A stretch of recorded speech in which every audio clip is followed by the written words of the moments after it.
Welcome back. Today's video is an update for Finish 10 in 2021 Project Pan. I am pretty excited. I am making a lot of progress on these items. So this is all powder makeup products except for one perfume. And I'm very, very excited. I don't have any quite full empties yet, but I am getting so close.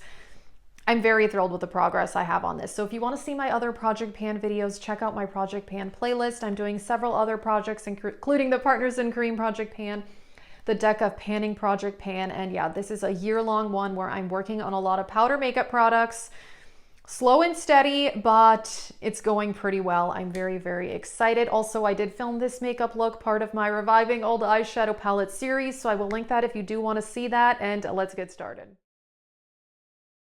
So this project, like I said, is perfume and then all powder makeup products. I already finished one perfume, and so the perfume part is rolling. The rest of it is not rolling. So this is the second perfume I've been working on. This is Dolce & Gabbana Pour Femme, and I'll show you a comparison photo. I'm getting pretty close to this. So I'm hoping this one I could finish up fairly soon. This is a beautiful scent. It really, really is, but I don't want to ignore my perfumes. Perfume can go bad as well, so that's why I want to use up some this year. And yeah, this is a beautiful scent. It's definitely on the sweeter side, but definitely more mature. It's really nice. So I like it a lot, but I do want to use it up, and yeah, I'm getting very close on this. All right, the rest is makeup, and there are several face palettes in this project. I kind of hate showing this one because the progress is so hard to see. This is the Hourglass Sculpture palette, and I am using this regularly, but it just, it's one of these domed baked products, and it just never looks that different. I've used the bronzer a lot. Yeah, as you can tell, the bronzer is the one that I've used the most.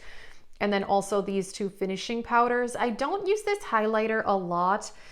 But this blush is definitely my favorite, so I've used that one more than this, but yeah. Hard to see the progress, but I am using this very regularly. This one I'm not trying to finish up. This one I'm just trying to get as much use as possible on. The next face palette is the Charlotte Tilbury Film Star Bronze and Glow. And so for this one right now, I've just been working on the bronzer side, trying to hit pan on this side. I hit pan on the highlighter quite a while ago in a different project, a couple of years ago. I've had this for a while, actually. I think I bought this in 2018. So this is, definitely getting up there in age, but it still works very, very well. And I like this contour side a lot for my skin tone. I am wearing it as a contour today. And let me show you a comparison. I feel like I could be getting close to hitting pan on this. Hard to say, but that dip is really happening there. Look at that. Yeah. I feel like I'm getting very, very close on this, so I'm hoping I may hit pan soon. We'll see. Hard to say, but I think I'm getting close. There's one other face palette in this. I'll wait to talk about that one because there's some really big changes on that one, but let me talk about my Franken blush. And this is the Too Faced Love Flush in Baby Love. And then what ended up happening is, so I'm also working on the Becca Afterglow Sunset palette, and there were two blushes in there. So I had put those in a different compact, mixed them together, and then I hardly had anything left. So I mixed what was left in with the Too Faced blush. So that's what this is. It's the Too Faced blush and then the two from the Becca palette. And I'm making really, really good progress. The pan is expanding. I am so happy.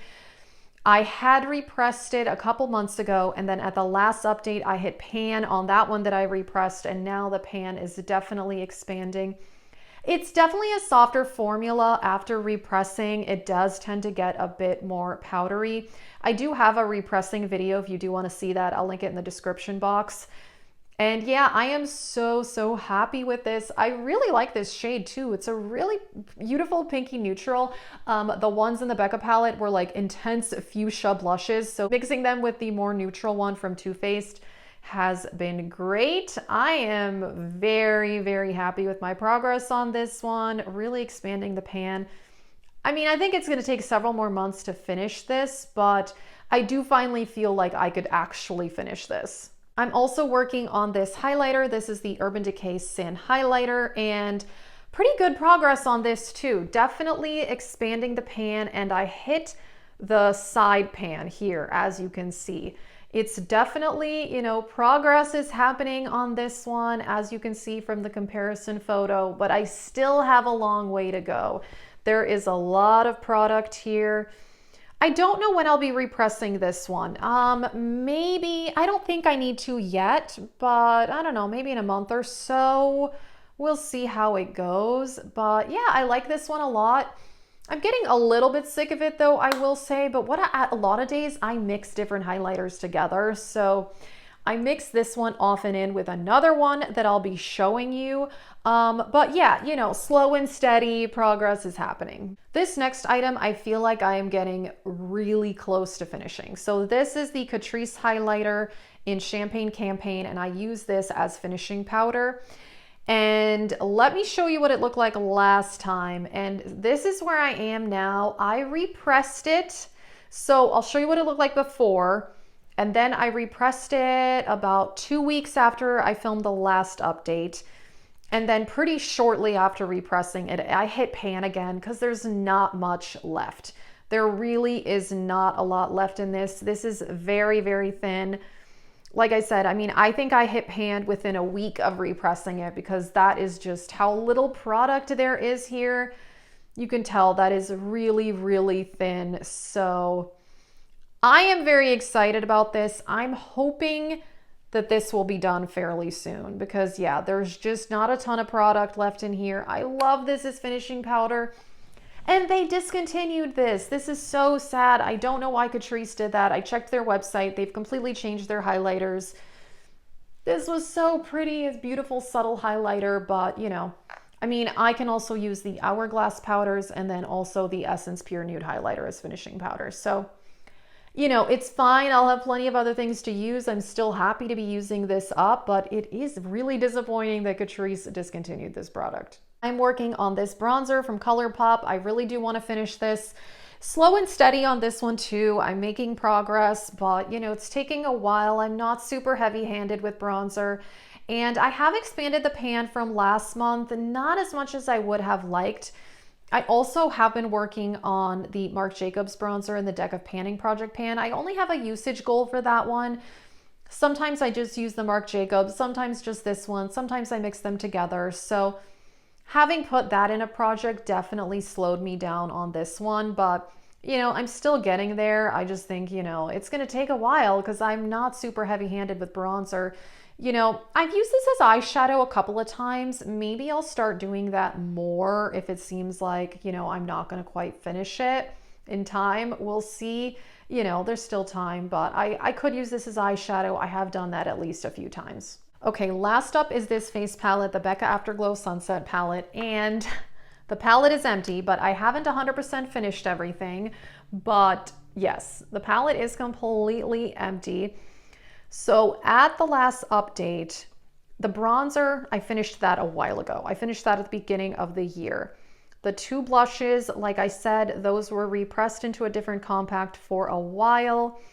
And I'll show you what it looked like before I had the two highlighters left, which are Crystal Gold and Champagne Pop.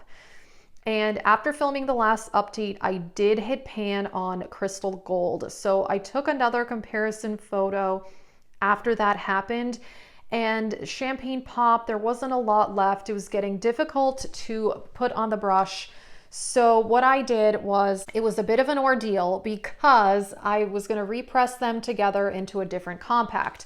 And then when I was mixing it up, I put a little bit too much alcohol in there. And I was like, oh no, this is going to be too liquidy. So what I did, I took my Makeup Forever loose highlighter in the shade, I think it's 13, and I poured a little bit of that in there just because I didn't want it to be too liquidy. And I ended up with this. And so this highlighter is so beautiful. I love it. I am so happy that that ended up happening because that Makeup Forever highlighter, basically, I just don't use it all that often because it's a loose highlighter. It's a little bit messy. It's kind of hard to use. I don't know why I didn't think to press it, you know, a long time ago. That would have made more sense. So This is a combination of the Makeup Forever, the Champagne Pop, and Crystal Gold from Becca. So I'll show you what it looked like after repressing, and I have already hit pan on it again because it's a pretty thin amount of product. I mean, there's still a decent amount. This is a compact. This is a Wet n Wild Reserve Your Cabana. This is something I finished last year, and I just saved the compact to repress other things in there. That's what I like to do with empty compacts because, I don't know, little pans like this can be really difficult after a while, so I like to have a larger compact to be able to repress things into. So this one has served me well. So yeah, I have hit pan on this since I did read the repressing, and the repressing, I did that about 2 weeks ago. As you can tell, there's still a decent amount in here, but let me just swatch this because this is so beautiful. I've loved this highlighter. I seriously am so happy that look at that. It's so pretty, and that Makeup Forever one is so sparkly. So I'm pretty excited because I would like to repress this Urban Decay one at some point, and I want to put a little bit of the Makeup Forever in there because it's just so beautiful, but as a loose highlighter, it's a pain. So this is just so convenient. I mean, I should have thought of this sooner, but yeah, so this is a combination of 3 highlighters, and I absolutely love it. I have hit pan again. As you can tell, it's a bit reflective, but I don't know. I mean, it's going to take a while to finish this, obviously, but it's so beautiful. And obviously there's more product because I added in some of that Makeup Forever one. So, you know, if I hadn't have done that, I would have been further along. But yeah, I'm pretty happy with this. And it turns out I also discovered a beautiful Franken highlighter. That is it for this update. I'm pretty excited, I have to say, and I really hope I can finish the Catrice because this is so thin around here, and I hit pan on it so quickly after repressing it. There's just not a lot left in here. So this I'm really hoping to finish. That would be amazing to finish a powder highlighter. And so, yeah, the rest of this, like I said, it's frankened in with the blush and then also the highlighter, but I'm making good progress on those. So if I could finish those, then this would be completely done, which would be amazing. The Colourpop bronzer, that one is going a bit more slowly, but progress is happening, you know, slow and steady. So that is it. If you want to see my other Project Pan videos, check out my Project Pan playlist. Like I said, I filmed this makeup look too if you do want to see that. Let us know, how are your Project Pans going? Thank you so much for watching, and have a great day.